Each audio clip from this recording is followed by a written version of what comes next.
আসসালামু আলাইকুম, স্বাগত জানাচ্ছি আরটিভির দুপুরের সংবাদে। পুরোটা সংবাদ জুড়ে আপনাদের সাথে রয়েছে আমি নুসরাত সুজানা। উৎসবমুখর পরিবেশে চলছে ঢাকা বিশ্ববিদ্যালয় কেন্দ্রীয় ছাত্র সংসদ, ডাকসু ও হল সংসদ নির্বাচনের ভোট গ্রহণ। কয়েকটি কেন্দ্রে আচরণ বিধি লঙ্ঘনের অভিযোগ উঠলেও শান্তিপূর্ণ চলছে ভোট। সকাল ৮টা থেকে শুরু হওয়া ভোট চলবে বিকেল ৪টা পর্যন্ত। জয়ের ব্যাপারে আশা প্রকাশ করেছেন প্রার্থীরা। ভোটকে কেন্দ্র করে পর্যাপ্ত সংখ্যক আইনশৃঙ্খলা বাহিনীর সদস্য মোতায়েন রয়েছে ক্যাম্পাস এলাকায়। বিস্তারিত আতিকা রহমানের রিপোর্টে। পুরো ঢাকা বিশ্ববিদ্যালয় এলাকায় বিরাজ করছে উৎসবের আমেজ। অনেকটা সংসদ নির্বাচনের মতোই চলছে ডাকসু ও হল সংসদ নির্বাচনের ভোট গ্রহণ। সকাল ৮টা থেকে ভোট গ্রহণে শিক্ষার্থীরা অংশ নিচ্ছেন। ৮টি কেন্দ্রে ৮১০টি বুথে লম্বা লাইনে দাঁড়িয়ে স্বতঃস্ফূর্তভাবে পছন্দের প্রার্থীকে ভোট দিচ্ছেন ভোটাররা। ভিপি, জিএস, এজিএস সহ ৪১টি পদে ইতিমধ্যে সব প্রার্থীরা তাদের ভোট দিয়েছেন। ভোট দিয়ে প্রতিক্রিয়া জানিয়েছেন। ২-১ জন প্রার্থী লাইনে দাঁড়ানো, ভোটারদের কাছে প্রচারণা চালানো ও একজন প্রার্থীর কেন্দ্রে প্রবেশ নিয়ে অভিযোগ করেছেন। আমরা খবর পেয়েছি এখানে আগে থেকে ব্যালট পূরণ করে ব্যালট বক্সে পূরণ হচ্ছে এবং এটা সবাই বলছে, সন্দেহটা জানাচ্ছে যে কোনো পাওয়ার প্র্যাকটিস করে এরকম দল তাদের পক্ষে এই ধরনের কাজ করা হতে পারে। আমি হঠাৎ করে এসে এতগুলো পলিটিক্যাল সেটেলমেন্টের বাইরে নিজের একটা অবস্থান তৈরি করছি, ফলে তারা এটাকে থ্রেট ফিল করছে। তবে বেশিরভাগ প্রার্থী ভোটের পরিবেশ নিয়ে সন্তোষ প্রকাশ করেছেন। জয়ের ব্যাপারে আত্মবিশ্বাসী অনেকেই। জয় পরাজয় মেনে নেয়ার কথাও বলেছেন তারা। একটা দীর্ঘ সময় পরে গণতন্ত্রের দ্বার উন্মোচিত হতে যাচ্ছে, ভোটাধিকার প্রয়োগ করার সুযোগ হচ্ছে। তারা তাদের বিবেককে খাটিয়ে যথাযথ নেতৃত্বকে তারা বেছে নেবেন, সেটাই তাদের কাছে আকাঙ্ক্ষা। সকল প্রার্থী, সকল ভোটার এবং নির্বাচন কমিশন সবাইকে আমাদের দায়িত্বশীল আচরণ করতে হবে এবং আমরা আশা রাখছি সেই যাত্রায় আমরা একসাথে কাজ করব। শিক্ষার্থীরা কিন্তু বিপুল আগ্রহের সাথে এই ভোট কেন্দ্রের লাইনগুলোতে জড়ো হচ্ছে। শুধু আমার বিশ্বাস যে আমাদের শতভাগ না হোক ৮০ থেকে ৮৫ ভাগ শিক্ষার্থী আজকে তাদের ভোটাধিকার প্রয়োগ করবেন। ৩৯,৮৭৪ ভোটারের ভোট দেয়া নির্বিঘ্ন করতে আইনশৃঙ্খলা বাহিনীর পাশাপাশি বিএনসিসি, রোভার স্কাউট সহ স্বেচ্ছাসেবীরা কাজ করছে। এখনো অপ্রীতিকর ঘটনার কোনো খবর পাওয়া যায়নি। বিশ্ববিদ্যালয় প্রশাসনও সজাগ রয়েছে। ২৪ ঘন্টা আগে বন্ধ করছি, অর্থাৎ আজকে সকাল ৮টা থেকে গত ২৪ ঘন্টা প্রচারণা বন্ধ ছিল। ৮টা থেকে তো সে ভোট দিতে যাবে, তাহলে কেন্দ্রে লাইন ধরার যে ভোটিং এরিয়া তার থেকে ১০০ মিটার বাইরে প্রার্থীরা যারা ভোটার তাদের কাছে তো নর্মালি ভোট চাওয়ার কথা, এটাই তো স্বাভাবিক। আমার এই কেন্দ্রে প্রায় ৬০ থেকে ৬৫% ভোট কাস্ট হয়ে গেছে ইতোমধ্যে। 80% ভোট তো আমরা আশা করছি 80% পড়ার আশার কথা। একজন ভোটার ভোট দিবেন ৪১টি, কেন্দ্রীয় সংসদে ২৮টি, হল সংসদে ১৩টি পদে। মোট প্রার্থী ৪৭১ জন। ভোট শেষে ফলাফল গণনার পুরো প্রক্রিয়া কেন্দ্রের বাহিরে এলইডি পর্দায় দেখানো হবে। আতিকা রহমান, আরটিভি, ঢাকা। দর্শক, ডাকসু নির্বাচনের সংবাদ সংগ্রহে ক্যাম্পাস এলাকায় রয়েছেন আমাদের সহকর্মীরা। আমরা ডাকসু নির্বাচনের সংবাদ সংগ্রহে সরাসরি চলে যাচ্ছি সেখানে। শুরুতেই যাচ্ছি আমরা রাকিবের কাছে। রাকিব, সেখানে সর্বশেষ কি তথ্য রয়েছে আপনার কাছে, আমাদেরকে বিস্তারিত জানাবেন। ধন্যবাদ। এই কিছুক্ষণ আগেই কিন্তু এই কেন্দ্রটি কিন্তু উত্তপ্ত হয়ে ওঠে। এখানে কিন্তু ছাত্র দলের যে প্যানেলের সদস্যরা তারা কিন্তু এখানে আসে এবং তারা এখানে যে সিকিউরিটি যে এখানে যে কর্মকর্তা ছিলেন তার সঙ্গে কিন্তু এক প্রকার বাকবিতণ্ডা হয়। তারা আসলে ভুয়া বলে পরে স্লোগান দিতে থাকেন এবং তারা বলেন যে আসলে এখানে কারচুপি হচ্ছে, এখানে কোনোভাবেই তাদেরকে আসলে যারা ভোটার রয়েছে তাদের এখানে অবৈধ ধরনের ভোট কাস্ট করা হচ্ছে এবং এছাড়া তাদের একাধিক কিন্তু অভিযোগ এখানে ছিল। তো এখানে কিন্তু এক প্রকার উত্তপ্ত বাকবিতণ্ডা বিনিময় হয় এবং এখানে দেখা যায় এখনও কিছু জটলা দেখা যাচ্ছে, কিন্তু তখন যেই অবস্থাটা তৈরি হয়েছিল তার কিন্তু অনেকাংশে এখন একটু স্বাভাবিক দিকে এসেছে এবং কিন্তু তারা স্লোগান দিতে আসলে এই টিএসসি এই কেন্দ্র থেকে কিন্তু তারা পরবর্তীতে বেরিয়ে যায় এবং জানেন যে এবং এরা বলছে যে তারা আসলে যারা এখানে রয়েছে তারা চেষ্টা করছে কোনো ধরনের যে অপ্রীতিকর ঘটনা যদি না ঘটে এবং জানেন যে এখানে যে নারী ভোটার নিয়ে কিন্তু এক প্রকার অভিযোগ শিবিরের প্রার্থীরা করেছে, বলছেন যে তাদের নামে প্রোপাগান্ডা চালানো হচ্ছে। তো এর পরবর্তীতে আমরা চলে যাব সিনেট ভবনে রয়েছে আমাদের সহকর্মী সাকিবুর রহমান, তার কাছে আমরা চলে যাব।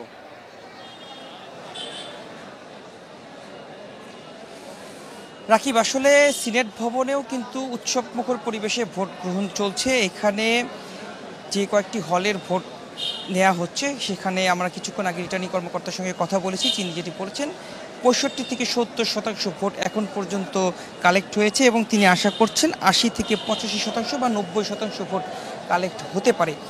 এর মধ্যে শিক্ষার্থীরা কিন্তু যেহেতু এখন নামাজ এবং খাবার সময় কিছুটা ধীর গতি দেখা যাচ্ছে এবং 3টা থেকে 4টা এই সময়টাতে আবার ভোটারদের উপস্থিতি বাড়তে পারে এমনটি তারা জানিয়েছেন। এবং পাশাপাশি আমরা কিন্তু কয়েকজন প্রার্থীর সঙ্গে কথা বলেছি। কিছুক্ষণ আগে উমামা ফাতিমা তিনি আমাদের সঙ্গে কথা বলেছেন। তিনি কয়েকটি অভিযোগের কথা বলেছেন, বিশেষ করে 21শে হলের যে বিষয়টি উঠে আসছে সেটির কথা বলেছেন। সেখানে শিবির সমর্থিত যে প্যানেল রয়েছে তাদেরকে ভোট দেওয়ার জন্য ভোট কেন্দ্রের ভিতরে কাগজ পাওয়া যাচ্ছে এবং সেটি তিনি তার ফেসবুকেও কিন্তু পোস্ট করেছেন। সেই অভিযোগের কথা তিনি জানালেন এবং তিনি কয়েকটি কেন্দ্র পরিদর্শন শেষ করবেন। পরিদর্শন শেষ করে তিনি আসলে এই বিষয়গুলো যখন সত্যতা তিনি নিশ্চিত করবেন, যেহেতু অভিযোগ আকারে তিনি পেয়েছেন, সত্যতা নিশ্চিতের পরে তিনি কিছুক্ষণ পরে হয়তোবা আনুষ্ঠানিকভাবে রিটার্নিং কর্মকর্তা এবং প্রধান নির্বাচন কমিশনারের কাছে তিনি অভিযোগ জানাতে পারেন। তিনি এমনটি বলেছেন যে তার যেহেতু সবগুলো কেন্দ্র এখনও পরিদর্শন শেষ হয়নি, শেষ হওয়ার পরে তিনি এই উদ্যোগটি নেবেন। এছাড়াও কিন্তু আমরা দেখেছি যে সকালবেলা যখন ভোট কেন্দ্রে যে প্রার্থীরা, বিশেষ করে ভিপি প্রার্থী যারা রয়েছেন, বিশেষ করে শিবিরের প্রার্থী, তিনি কিন্তু এসে অভিযোগ করেছিলেন ছাত্র দলের বিপক্ষে যে তারা 100 মিটারের মধ্যে কাগজ বিতরণ করছেন এবং পাশাপাশি কিন্তু তাদেরও কিন্তু অনেকগুলো বুথ আমরা দেখতে পেরেছি যে এই ভোট কেন্দ্রের বাইরে তাদের বুথ রয়েছে। সবগুলো যারা প্রার্থী রয়েছেন তাদের সবারই বুথ রয়েছে, তবে বিশেষ করে যেহেতু হলের প্রার্থী যারা রয়েছেন তারা কিন্তু মূলত বেশি কাছে, অর্থাৎ 100 মিটারের কাছাকাছি থেকে তারা ভোট প্রার্থনা করছেন। সেই বিষয়টি উঠে এসেছে, কর্মকর্তারাও সেটি বলেছেন। সব মিলিয়ে বলা চলে এখন পর্যন্ত কোনো অনাকাঙ্ক্ষিত ঘটনা ঘটেনি এবং সুষ্ঠু পরিবেশেই কিন্তু ভোট গ্রহণ চলছে। তো এই ছিল আমার কাছে সর্বশেষ। আমাদের আরেক সহকর্মী খালাল আমিল রয়েছে কার্জন হলে, সেখান থেকে তিনি সরাসরি যুক্ত হবেন। আলামিন, জানাবেন সেখানকার পরিস্থিতি। সাকিব, কার্জন হলের পরিবেশ পরিস্থিতি অনেকটাই স্বাভাবিক আমরা দেখতে পেয়েছি। এখন যে সময়টা চলছে এই সময়টাতে আসলে ভোটার উপস্থিতির সংখ্যাটা তুলনামূলকভাবে কম দেখা যাচ্ছে। আমরা এখানকার যারা নির্বাচন কাজে নিয়োজিত রয়েছেন তাদের সাথে কথা বলেছি, জানতে পেরেছি যেটি যে দুপুর 1টা পর্যন্ত যে হিসাব এই ডক্টর মোহাম্মদ শহীদুল্লাহ হলের ভোট কাস্টিংয়ের সেটি 65% অর্থাৎ 65% ভোটার এরই মধ্যে ভোট দিয়েছেন।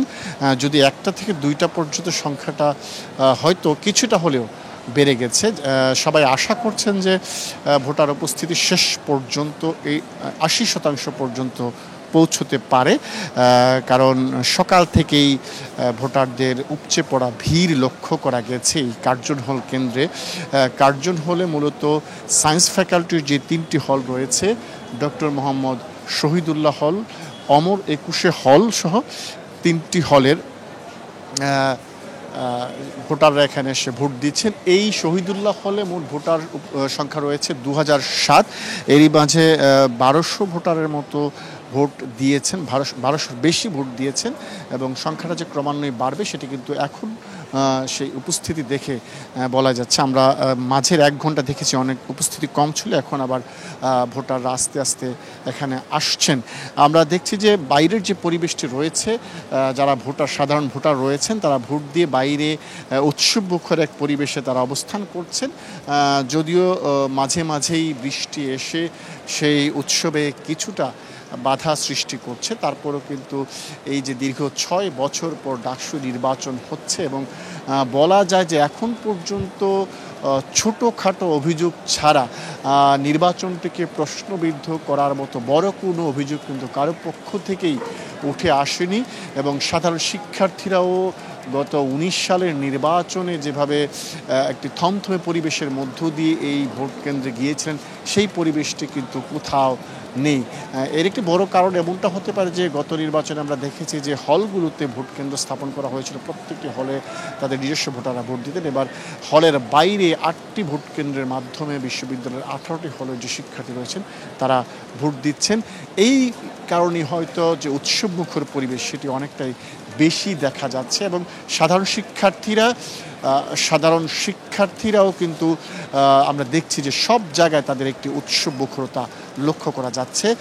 নীলক্ষেত মোড়ে রয়েছেন আমাদের সহকর্মী AR বাদল। আমরা বিশ্ববিদ্যালয়ের ভোটকে কেন্দ্র করে যে বিশ্ববিদ্যালয়ের প্রবেশ পথগুলোতে নিরাপত্তা ব্যবস্থা জোরদার করা হয়েছে তার কাছ থেকে আমরা সেই বিষয়গুলো জানব। বাদল।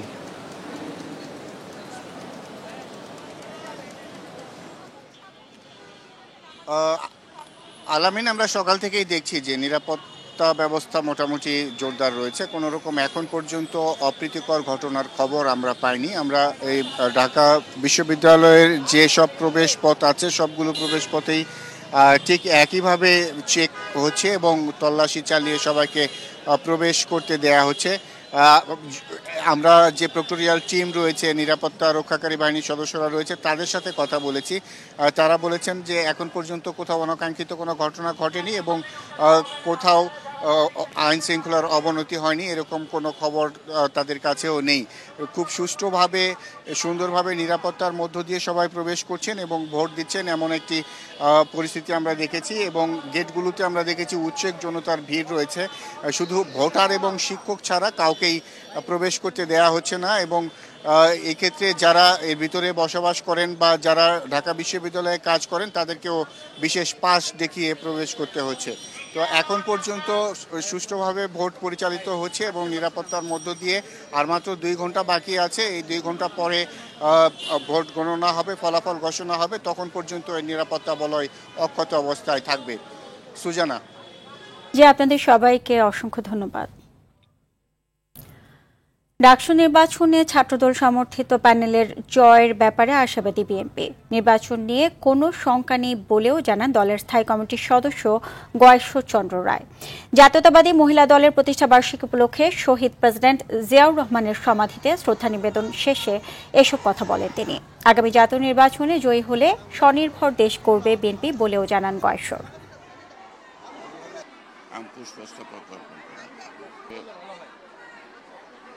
আমরা তো আশাবাদী। তারপরে দীর্ঘদিন যাবৎ ছাত্ররা ক্যাম্পাসে থাকে না এবং ছাত্র সংগঠন একটি সংগঠন ছিল, সেটা সরকারি ছাত্রদল। আর বাকি সংগঠনগুলির বিকাশ ঘটানোর ক্ষেত্রে তাদের ন্যূনতম সুযোগ ছিল না। এই স্বল্প সময়ের মধ্যে ক্যাম্পাসে এখনো স্বাভাবিকভাবে সব ছাত্রছাত্রী ফিরে আসে না। তারপর আমি জানি আমাদের দেশের ছাত্র সমাজ অত্যন্ত সচেতন। তারা নিশ্চয়ই তাদের বুদ্ধিমত্তা দিয়ে তারা তাদের সিদ্ধান্ত নেবে। ডাকসু টু জাতীয় রাজনীতি, এই পথটা একেবারেই সরল। সেই সরল পথে যারাই হেঁটেছেন তারাই হয়েছেন সফল। নানা প্রতিবন্ধকতা আর সরকারের রক্তচক্ষুকে উপেক্ষা করে শিক্ষার্থীদের যৌক্তিক দাবি আদায়ে নেতৃত্ব দেওয়ার ফলে ছাত্রনেতারা ডাকসুতে যেমন সফল হয়েছেন তেমনি সেই ধারা অব্যাহত রেখেছেন জাতীয় রাজনীতিতে। এমন ভাবনায় উঠে এসেছে ডাকসুর সাবেক ভিপি মাহমুদুর রহমান মান্না ও জিএস মোশতাক আহমেদের কথায়। খান আলামিন জানাচ্ছেন বিস্তারিত। টক অব দ্য কান্ট্রি এখন মঙ্গলবারের ডাকসু নির্বাচন। সেকেন্ড পার্লামেন্ট খ্যাত এই ছাত্র সংসদ দেশের প্রতিটি আন্দোলন সংগ্রামে গুরুত্বপূর্ণ ভূমিকা রেখেছে সামনের সারিতে থেকে।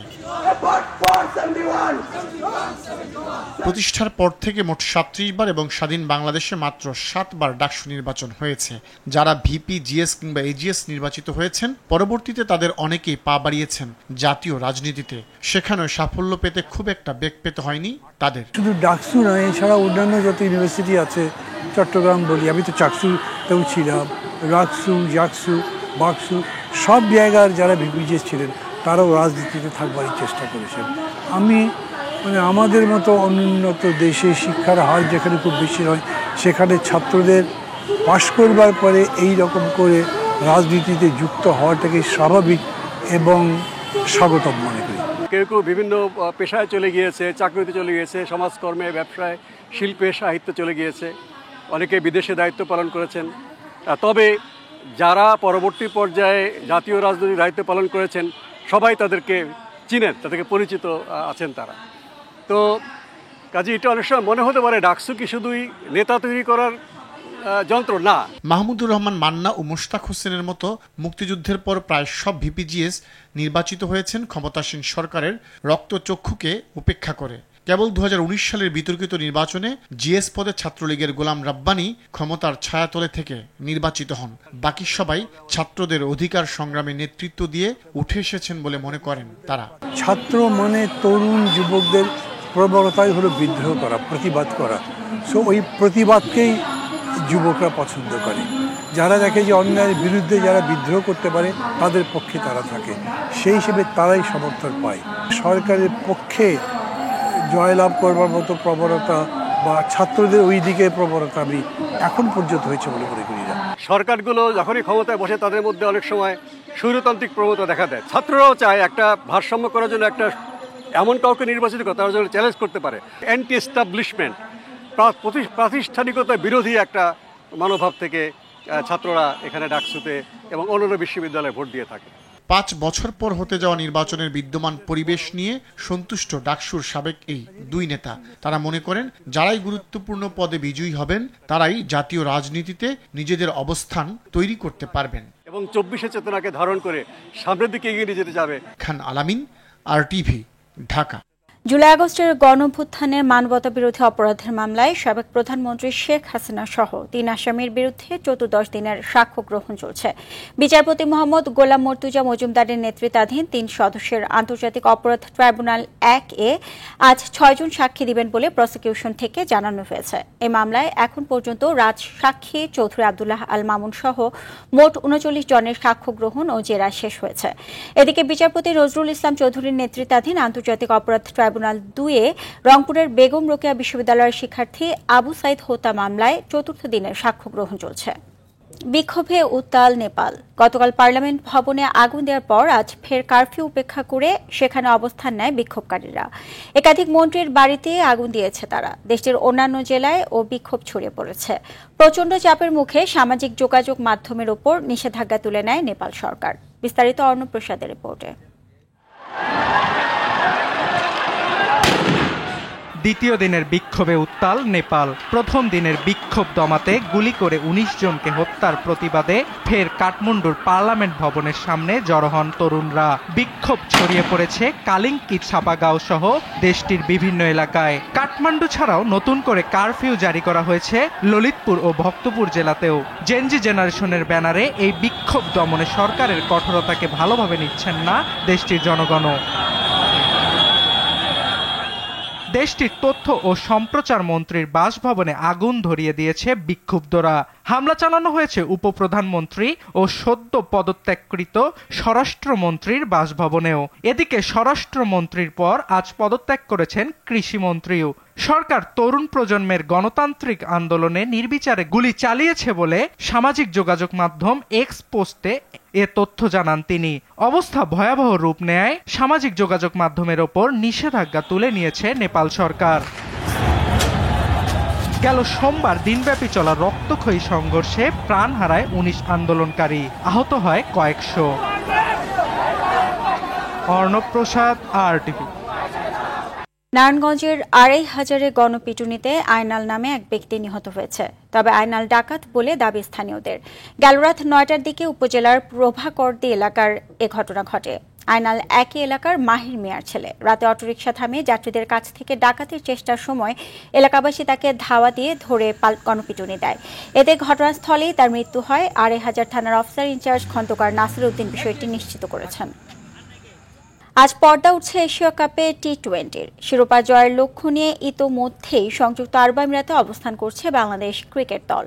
আসরে টাইগারদের মিশন শুরু 11 সেপ্টেম্বর। টুর্নামেন্টটিতে লিটন মুস্তাফিজদের পাশাপাশি নজর থাকবে বাংলাদেশি 2 আম্পায়ার মাসুদুর রহমান ও গাজী সোহেলের দিকেও। বিস্তারিত রাফি আমিনের রিপোর্টে। অপেক্ষার প্রহর শেষে শুরু হতে যাচ্ছে এশিয়া কাপ। 17তম আসরে প্রথমবারের মতো অংশ নিতে যাচ্ছে সর্বোচ্চ 8টি দল। টুর্নামেন্টের উদ্বোধনী ম্যাচে মুখোমুখি হবে আফগানিস্তান ও হংকং। এখন পর্যন্ত এশিয়া কাপে ওয়ানডে ও টি-20 ফরম্যাটে মোট 15 বার অংশ নিয়ে বাংলাদেশের সর্বোচ্চ অর্জন ঘরের মাঠে 2012 সালে রানার্স আপ হওয়া।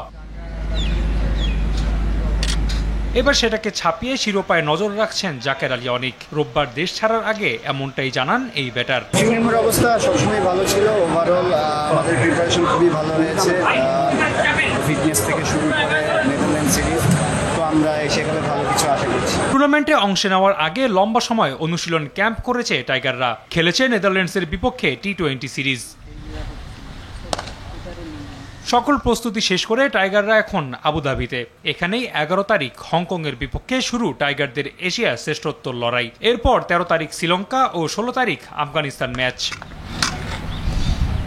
এদিকে এশিয়া কাপের গ্রুপ পর্বের জন্য ম্যাচ অফিসিয়ালদের নাম ঘোষণা করেছে এশিয়ান ক্রিকেট কাউন্সিল, যেখানে আছেন বাংলাদেশের 2 আম্পায়ার মাসুদুর রহমান ও গাজী সোহেল। আসরের সবচেয়ে আলোচিত ভারত পাকিস্তান ম্যাচের দায়িত্ব পড়েছে মাসুদুরের কাঁধে। তার সাথে মাঠে থাকবেন শ্রীলঙ্কার পালিয়া গুরুগে। রাফি আমিন, RTV। এফসি অনূর্ধ্ব-23 এশিয়া কাপ বাছাই পর্বে নিজেদের শেষ ম্যাচে আজ সিঙ্গাপুরের বিপক্ষে লড়বে বাংলাদেশ। ভিয়েত-3 স্টেডিয়ামে ম্যাচ শুরু বাংলাদেশ সময় বেলা 3টায়। প্রথম ম্যাচে ভিয়েতনামের কাছে হারের পর পরের ম্যাচে ইয়েমেনের কাছেও পরাজিত হয় জায়ান আহমেদ কিউবা মিচেলরা। তাতে 2026 সালে সৌদি আরবে অনুষ্ঠেয় মূল পর্বে খেলার স্বপ্ন ভঙ্গ হয় লাল সবুজদের। এদিকে টানা 2 ম্যাচ হেরে সিঙ্গাপুরও বাদ পড়েছে বাছাই পর্ব থেকেই। ফলে শেষটা জয় দিয়ে শেষ করতে চাইবে দুই দল। দুপুরের সংবাদে পর্যন্তই। জেলা সংবাদ বিকেল 4:45টায় দেখার আমন্ত্রণ রইল। সবাইকে ধন্যবাদ।